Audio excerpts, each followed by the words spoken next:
राम राम नमस्कार. शोभा काळे हे यूट्यूब चॅनलमध्ये आपले सगळ्यांचं मनपूर्वक स्वागत आहे.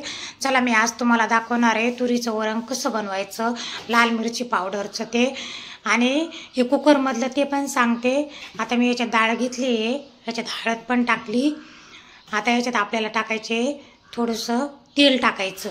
वरण शिजताना तेल टाकायचं, चवदार लागतं. वरण शिजलं का चवदार लागतं खायला. आता याचे तेल टाकले. आता आपल्याला याला ठेवायचे, गॅसवर ठेवायचे झाकण लावून. आता हे झालं कुकरमधलं वरण. आता दुसऱ्या वेळेस मी दाखवल कधी ते पातेल्यामधलं वरण दाखवल, आणि दोन्ही करून बघायचे कोणतं चवदार लागतं ते मला कमेंटमध्ये करून सांगायचं तुम्ही. आता हे कुकरमध्ये आणि तेल टाकल्यामुळं लवकर शिजतं पण वरण. आता इथं वरण झालं आपलं शिजून. थोडं जास्त थोडं शिजल्या गेले, एवढं बी शिजू द्यायचं नाही वरण, त्याची चव निघून जाते. जास्त गाळा झालं का ते चवदार लागत नाही. आता इथं मी गरम पाणी करून घेतलेलं आहे. आता गरम पाणी थोडं टाकलं त्याला परत मी हलवून घेणार आहे, चांगलं असं घोटून घेणार आहे जराशी. आणि मैत्रिणीनं काय करायचं, पातेल्यात वरण शिजवायचं.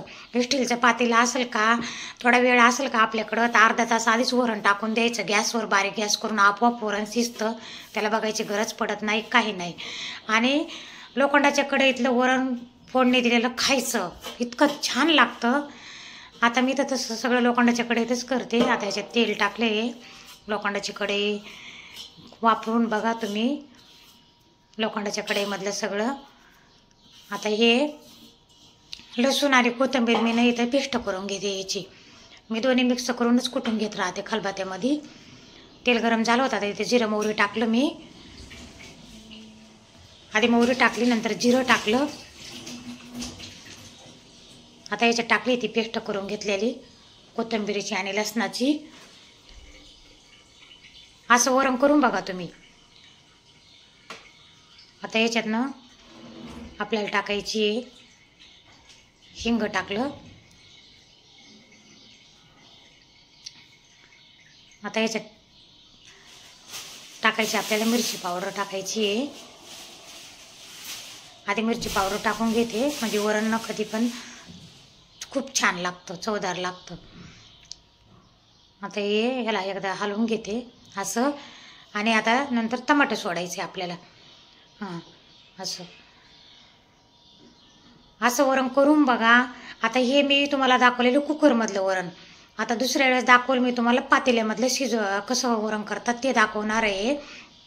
पातेल्यामधलं वरण जर केलं ना तर पौष्टिक राहतं, हानिकारक राहत नाही. मी पातेल्यामध्येच करत राहते, पण एक तुम्हाला दाखवायचे होते 2 प्रकारचे वरण, त्याच्यामुळे एक कुकरमधलं वरण दाखवले मी तुम्हाला आता पहिल्यांदा.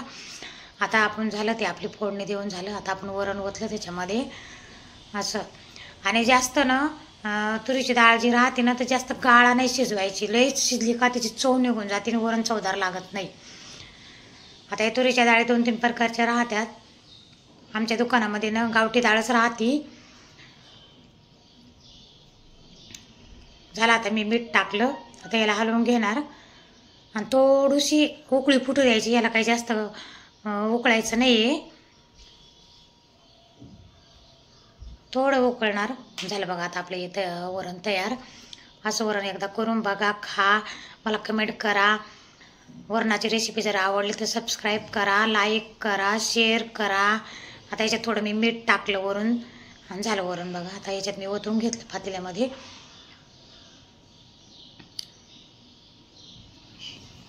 ही कुकर